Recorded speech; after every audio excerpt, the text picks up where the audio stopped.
Teman-teman, gue sekarang lagi handle ekspor karet ke Iran ya teman-teman. Walaupun lagi war, gue sebelum Amerika dan Israel nyerang itu ada inquiry karet dari Iran 300 ton, nilainya lumayan lah, bisa buat beli Harley beberapa. Tapi pas finalize, buyer bilang sesuatu yang bikin gue bingung.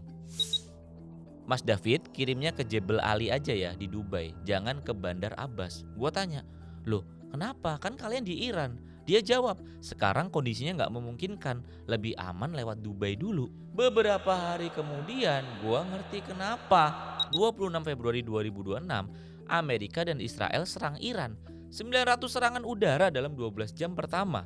Bahkan Selat Hormuz, jalur 20% minyak dunia ditutup sama Iran. Pelabuhan Jebel Ali yang tadinya plan B gua, itu yang plan B gua aja tuh ya, di Uni Emirat Arab di Jebel Ali sempat tutup juga karena debris serangan tuh masuk ke sana. Dan disitulah gua sadar, perang di Timur Tengah itu bukan cuman berita internasional. Ini langsung ngaruh ke eksportir Indonesia, ke deal gua, mungkin bisnis lu juga. Hari ini gua mau bahas 3 hal. 1, apa dampak negatifnya buat eksportir Indonesia? Yang kedua, apa peluang yang muncul di tengah kekacauan ini? Yang ketiga, strategi praktis apa yang bisa kita lakuin sebagai eksportir sekarang ini? Let's go. Sebelum masuk ke dampaknya, kita perlu paham dulu apa yang terjadi. Di 28 Februari 2026, Amerika dan Israel melancarkan serangan besar-besaran ke Iran. Kode namanya adalah Operation Epic Fury. Targetnya fasilitas nuklir, pangkalan militer, dan kepemimpinan Iran. Pemimpin tertinggi Iran sejak 1989 tewas dalam serangan ini juga. Iran balas dengan apa? Iran balas dengan menutup Selat Hormuz, selain mengirim rudal juga ke sekutu-sekutu Amerika yang ada di sekitarnya, termasuk Dubai kemarin kena kan. Nah, Selat Hormuz ini apa? Selat Hormuz itu jalur laut yang dilewatin 20% minyak dunia. Juga jalur utama shipping ke Middle East ya teman-teman. Begitu Iran nutup selat ini, semua shipping company besar, Maersk, MSC, CMA CGM langsung stop operasi di Persian Gulf. Artinya kapal akan lebih sedikit, ongkos kirim pasti akan naik, lead time untuk barang sampai itu bakal lebih lama. Dan ini bukan cuma ngaruh ke ekspor Iran atau Middle East aja teman-teman. Ini ngaruh ke semua ekspor Indonesia yang lewat jalur itu atau yang terdampak kenaikan harga minyak. Oke, sekarang kita masuk ke dampak negatifnya. Gua bagi jadi 4 kategori. Yang pertama, shipping cost. Contoh nyatanya, coal atau batu bara dari Indonesia ke India dalam seminggu terakhir shipping cost-nya naik sekitar 50%. Kalau kalian nggak percaya boleh cek di lapangan, gue orang lapangan. Kenapa? Karena kapal-kapal yang biasanya lewat Suez atau Persian Gulf sekarang harus reroute atau muter. Jaraknya lebih jauh, waktunya lebih lama, biayanya lebih tinggi makan bahan bakarnya. Dan ini belum termasuk war risk premium ya, biaya tambahan karena area konflik. Jadi kalau lu eksportir dan lu malah pakai harga shipping dari bulan lalu, lu bisa rugi. Coba di-adjust harga shippingnya. Yang kedua ada insurance teman-teman atau asuransi. Banyak asuransi kargo yang sekarang nolak cover pengiriman ke Middle East. Atau kalau lu mau cover, preminya itu udah gak masuk akal, naik drastis. Ini bikin eksportir kayak kita nih dalam posisi sulit. Mau kirim tanpa asuransi, resiko. Mau bayar premi mahal, ya kita rugi, margin kita kepotong. Malah jadi minus nanti. Yang ketiga, dampak ke ekonomi makro Indonesia. Harga minyak bakal naik dari $70 per barel ke 80 sampai 82 dalam seminggu ini, teman-teman. Nah, APBN 2026 kita mengasumsikan harga minyak itu $70 per barel. Menurut Sekretaris Kemenko Perekonomian, setiap kenaikan 1% harga minyak, kita ada net defisit 6,7 triliun per $1 ya. Jadi kalau minyak naik $10, defisit tambahannya sekitar 67 triliun. Jadi kalau naik ke $100 per barel, defisit bisa nambah sampai 200 triliun lebih. Artinya apa buat eksportir? Kalau APBN kita jebol, pemerintah mungkin harus naikin harga BBM. BBM naik, logistik kita di Indonesia pasti naik kalau kirim-kirim barang. Biaya produksi pasti naik, harga barang pasti naik, pasti akan ada inflasi.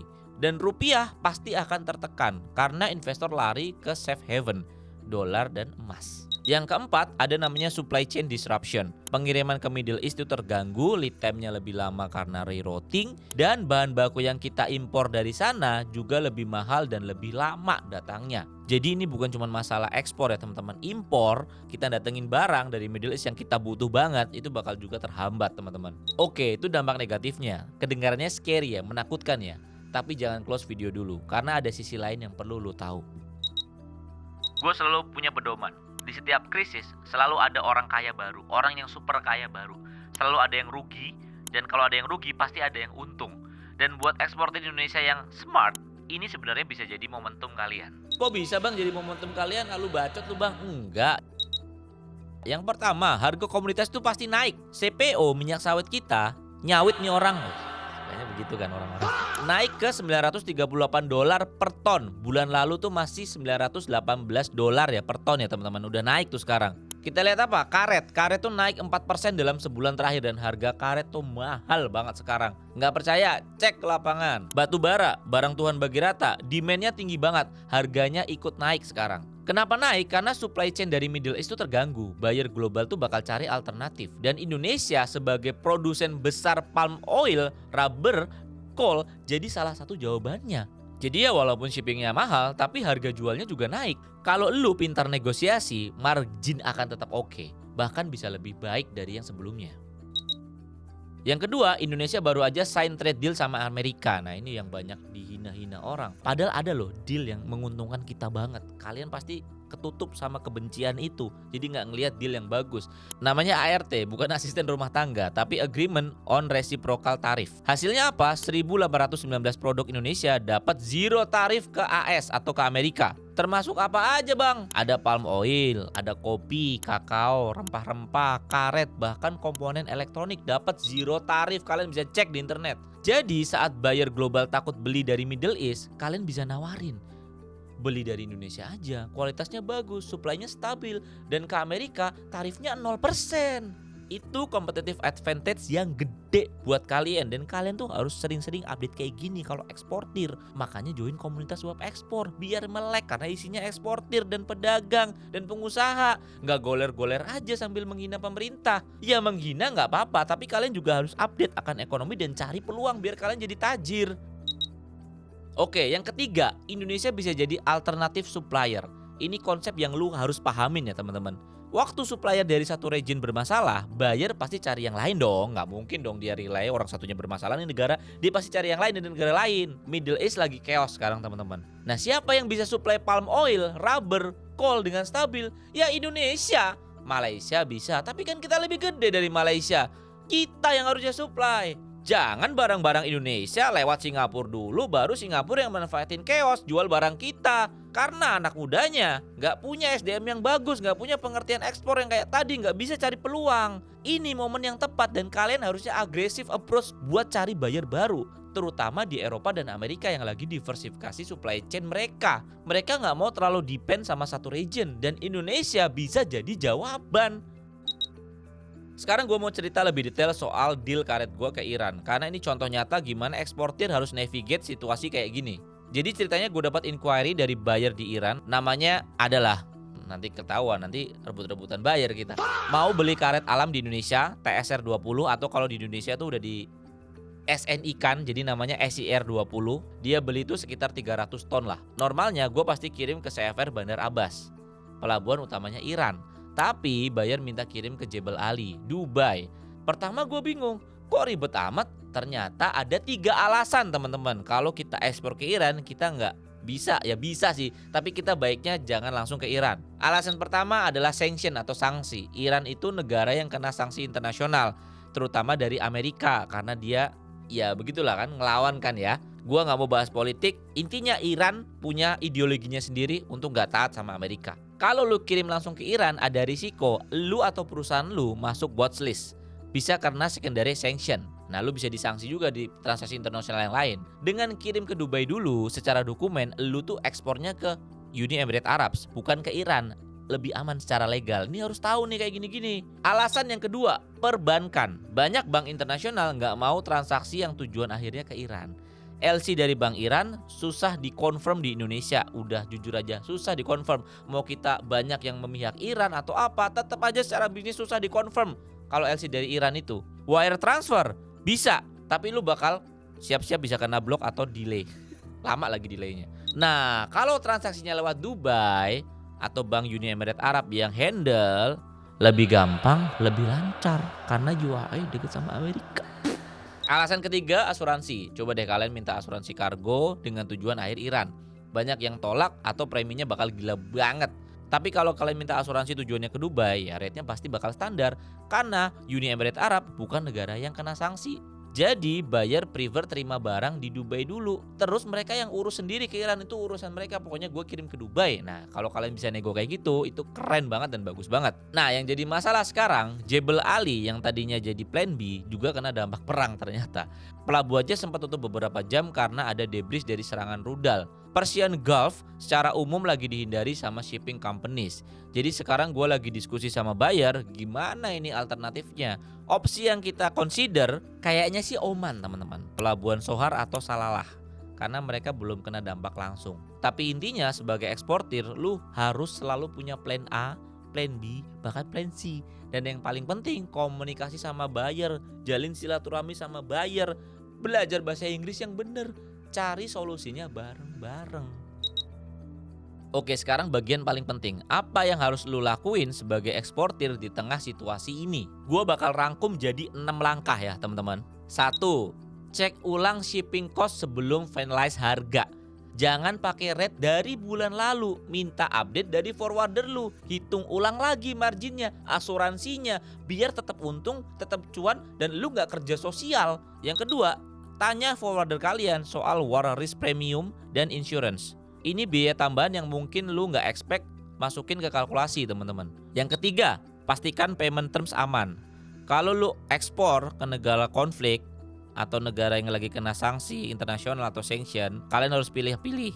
Mau LC atau DP dulu atau TT in advance. Kalau gue sih, saran gue pelunasan 100% di depan langsung. Kalau bisa ya pahit-pahitnya DP kalian harus bisa nutup ongkos produksi. Dan LC itu menurut gue ya, coba jadi opsi terakhir deh. Gue takutnya ngedelay banget dan gak bisa cair karena negaranya lagi kena sanction. Nah, kalau buyer mau minta DP kecil, kayak DP-nya cuma 5%, 10%, jangan diterima sih. Bahaya. Kalau negara-negara resiko gitu, gue selalu minta, gue lagi alot nego, pokoknya gue minta 100% di depan. Pastiin ya teman-teman, kalian kenal bayarnya, kalian kenal akrab, dan kalian bener-bener bisa dipandang jadi orang yang bertanggung jawab sehingga buyer tuh mau langsung lunasin ordernya di depan. Nah yang keempat, siapin plan B untuk destinasi teman-teman. Kalau pelabuhan utamanya bermasalah, ada alternatif lain nggak? Diskusi sama buyer dari awal. Yang kelima, jangan lupa update price list kalian. Harga komoditas tuh lagi naik, jangan jual murah. Ini momen buat kalian adjust harga. Yang keenam, agresif cari buyer baru, terutama di Amerika dan Eropa. Mereka lagi diversifikasi supply chain. Kalian harus highlight stabilitas Indonesia, kita ini non-blok, kita ini nggak di zona konflik dan tidak memihak manapun. Supply chain kita relatif aman. Oke, sekarang kita udah bahas banyak teman-teman. Dampak negatif, shipping cost-nya naik, insurance-nya susah, APBN bisa tertekan, supply chain bisa terganggu, peluang harga komoditas naik, zero tarif ke AS atau Amerika, kita harus jadi alternatif supplier lah. Dan kita juga udah bahas strategi praktisnya dari cek shipping cost sampai agresif cari buyer baru. Intinya gini, perang di Timur Tengah itu nyata dampaknya. Kita harus akuin itu. Bukan cuma berita, ini ngaruh ke deal ekspor kita. Tapi ini bukan berarti game over ya teman-teman. Eksportir Indonesia udah survive banyak krisis. Krisis 98, krisis 2008, pandemi 2020. Bahkan pas pandemi kemarin ekspor itu malah naik loh. Malah rame banget ekspor. Yang ini pasti juga lewat teman-teman. Amin. Yang bedain eksportif yang survive dan yang tenggelam itu satu hal. Adaptasi. Lu harus lebih hati-hati, lebih teliti dan lebih fleksibel. Tapi juga lebih agresif kalau ngambil peluang. Gue sendiri, deal karet ke Iran itu masih jalan ya teman-teman. Gue masih dalam proses negosiasi, gue belum kirim. Dan gue harus adjust strateginya, gimana caranya biar bisa tetap jalan. Ribet banget, tapi harus tetap jalan bisnis itu. Jadi buat semua eksportir Indonesia yang nonton ini, semangat, tetap waspada dan jangan takut. Kita bisa lewatin ini bareng-bareng. Kalau video ini bermanfaat teman-teman, gua sering share banget kayak gini-gini tuh di komunitas web ekspor. Kalian bisa join web ekspor dengan beli website di web ekspor dulu teman-teman. Harganya juga murah, cuma sejutaan. Kalian punya website yang proper buat di show ke buyer. Dan banyak edukasi ekspor di dalam komunitas web ekspor. Dan kalian juga bisa share video ini ke eksportir-eksportir yang lagi galau karena banyak perang. Bisa share gimana cara nanggulangin perang ini di bisnis ekspor. Jangan lupa juga subscribe gue teman-teman dan aktifin lonceng biar channel gue makin berkembang. Gue David Alfa Sunarna, thank you udah nonton sampai sini.